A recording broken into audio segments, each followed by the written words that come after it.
Namaskaram. Namaskaram, Namaste, or Namaskar is a Hindu greeting that says, the light in me sees and acknowledges the light in you, or the God in me sees and acknowledges the God in you. My name is Marky Mendoza. Welcome to Reiki with Marky, and welcome to yet another meaningful episode.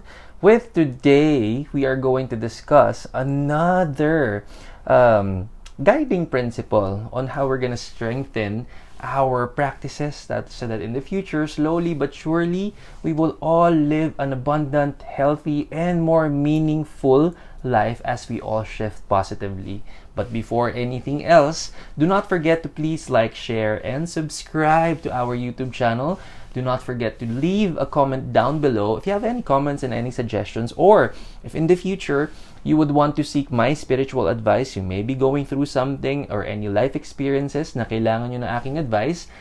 Naka-flash sa screen yung aking email address. Please send us a message. We will also honor your identity should you want us to protect and to keep it very, very discreet. Ang mahalaga, matulungan namin kayo. So, also, in our upcoming episodes, do not forget na this is something that we will all be applying all together pag tatagpi-tagpiin natin lahat. Kaya huwag kakalimutan kung hindi nyo pa napapanood yung previous episode natin, the Reiki Principles, the link is also included down below. Or, also, do not forget to share it as well sa mga friends and family natin. Okay, so in today's episode, what are we going to discuss naman for today? So this is gonna be, by the way, divided into 3 different episodes para naman mas maging meaningful yung mga episodes natin, para hindi naman isang bagsak lang tayo. And syempre, kalma-kalma. Okay, alright. So we are going to discuss the 3 universal spiritual laws. Now, I would want to remind everybody na these are not man-made laws, okay? So these episodes in the future will also allow you to understand how the universe possibly operates and paano natin maiintindihan how life experiences as it unfolds teaches us lessons that we are all going to learn, and then eventually will allow us to rise above from these life challenges.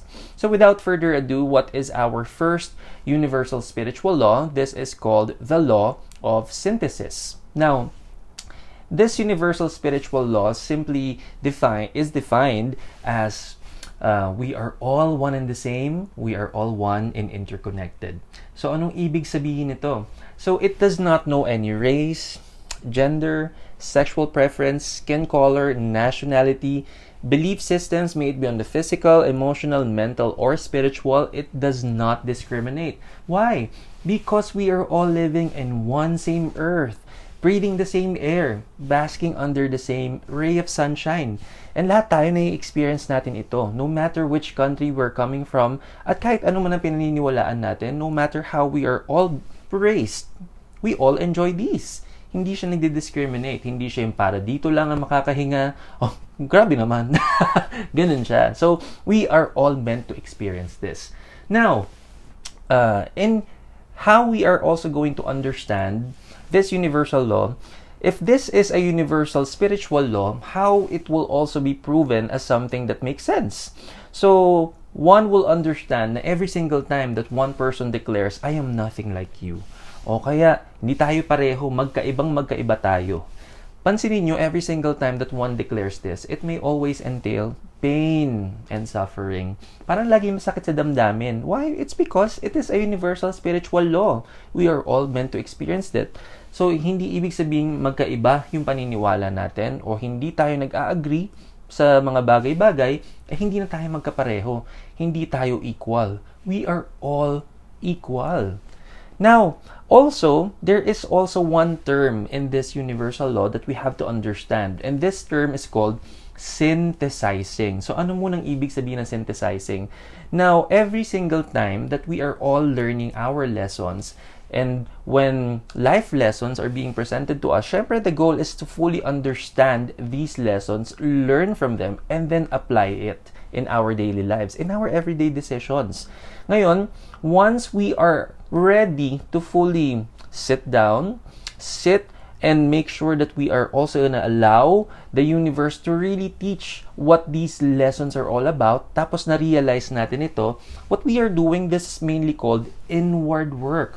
O kaya, anything and everything inside of us, meron tayong opportunity to learn from it and to improve ourselves. So eventually, kapag na-master na natin ito, we are going to be better versions of ourselves. Magkakaroon tayo ng opportunity para magbago.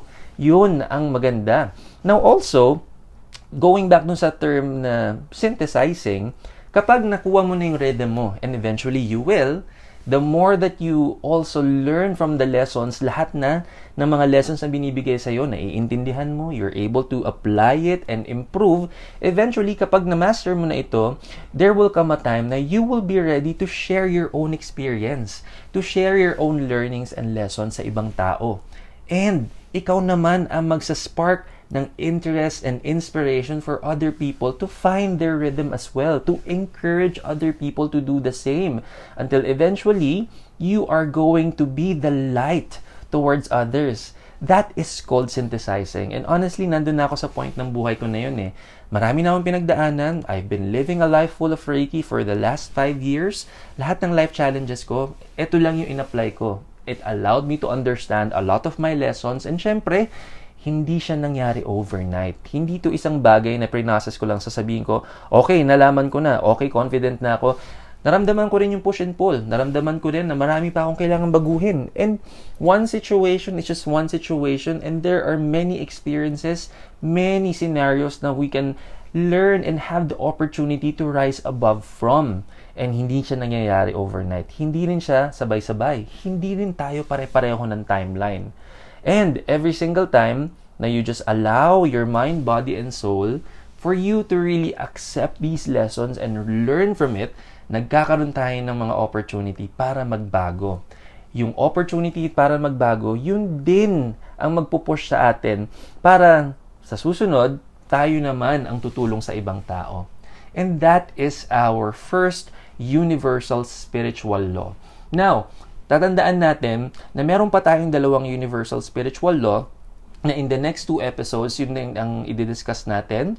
This is something na pagtatagpi-tagpiin natin all together. Tutulungan natin yung sarili natin na alalahanin along with the Reiki principles and the 3 universal spiritual laws ang magiging guiding principles natin to allow all the lessons na ibibigay sa atin, all life's challenges na ibibigay sa atin, how life unfolds, yan at yan lang din ang magiging guiding principles natin para maintindihan natin kung paano pa tayo magbabago.